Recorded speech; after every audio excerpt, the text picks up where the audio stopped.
Жұмыс уақыты нешеден нешеге дейін? Еңбек демалысы қандай? Малайзиядағы жұмыс уақыты әдетте салаға байланысты өзгереді.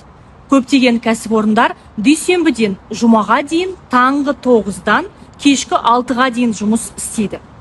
Дегенмен, кейбір компаниялардың жұмыс уақыты әртүрлі болуы мүмкін. Ал қызметкерлер кейде сенбі күндері де жұмыс істей алады.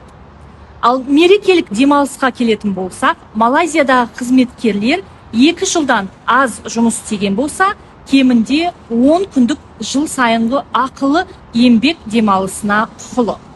Егер қызметкер 2 жылдан астам жұмыс істеген болса, оның құқығы жыл сайынғы ақылы еңбек демалысына 14 күнге дейін артады.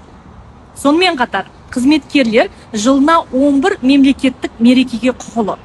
Жыл сайынғы еңбек демалысы мен мереке күндерін алу құқығы Малайзиядағы жеке компаниялар үшін де, мемлекеттік компаниялар үшін де бірдей.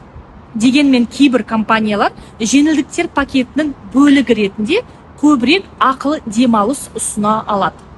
Малайзиядағы ең көп жұмыс уақыты күніне 8 сағат немесе аптасына 48 сағат.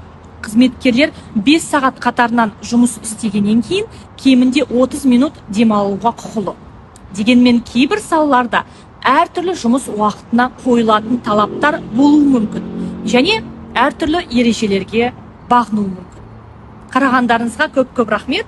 Сұрақтарыңыз болса, комментарияда қалдырып кетіңіз.